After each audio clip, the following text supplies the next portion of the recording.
Have you ever found yourself trapped in an endless cycle of thoughts? Can't you let go of the past, dwelling on things you can't change?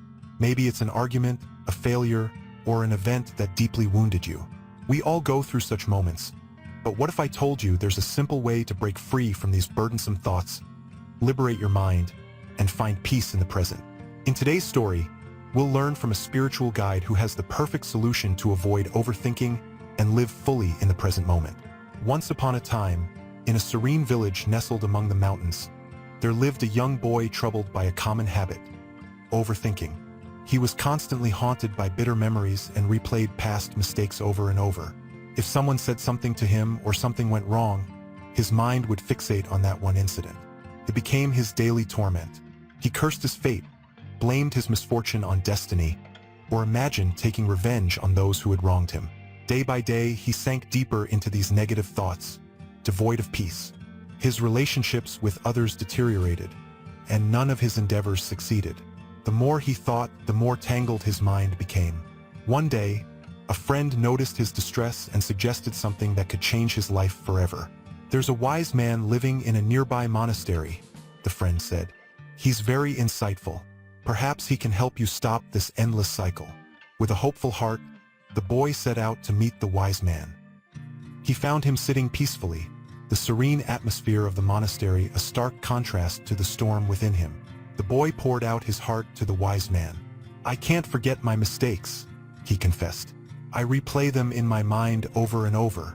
I can't stop. How do I get rid of this pain?" The wise man listened silently, and without a word, he rose, went inside the monastery, and returned with a small clay pot filled with water.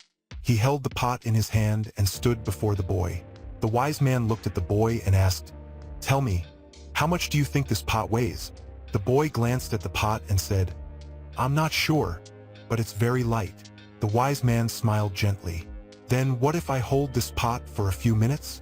"Nothing," the boy replied. "If you hold it for a few minutes, you won't feel any discomfort." The wise man nodded and asked again, "What if I hold it for an hour?"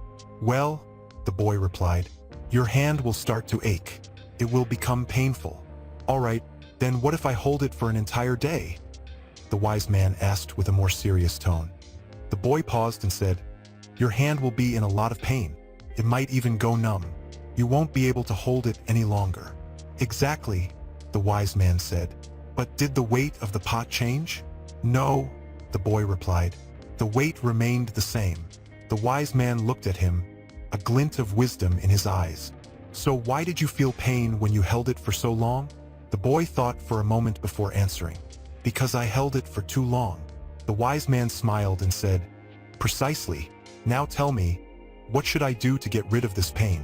Without hesitation, the boy replied, "Put the pot down."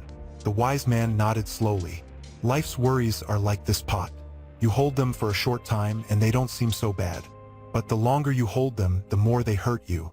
You start to feel the burden of your thoughts, your regrets, and your anxieties. And if you keep holding on to them, they'll stress you out, worry you, and even make you miserable." The wise man continued, his voice calm yet powerful. "Your mind is like this pot. You can think about past mistakes for a while, but if you keep thinking about them all the time, you'll suffer. You'll feel trapped in the past, unable to move forward." He looked into the boy's eyes. "The secret is letting go. Learn from your past, but don't live in it. Every time you repeat the same old thoughts, it's like holding that pot. Eventually, it will hurt. Put it down and move on. From today, start being the person you want to be and focus on the actions that will shape your future." The wise man smiled gently and said, "You can't change what's already happened, but you have the power to change your present. Don't let worry burden you. Don't let overthinking lead you to your own demise. Focus only on what's in front of you now, and let everything else go." The boy's eyes widened as the wise man's wisdom sank in. He now understood that his overthinking was only causing him pain, and the path to peace was letting go of the things he couldn't change. From that day on, the boy stopped obsessing over mistakes. He learned to focus on the present, stop worrying about things beyond his control, and live with a calm mind. Letting go of your past, your regrets, and your overthinking is the key to freedom. Learn from your mistakes, but don't let them control you. The only thing you can control is today, so focus on it. Embrace the present moment and let go of unnecessary burdens.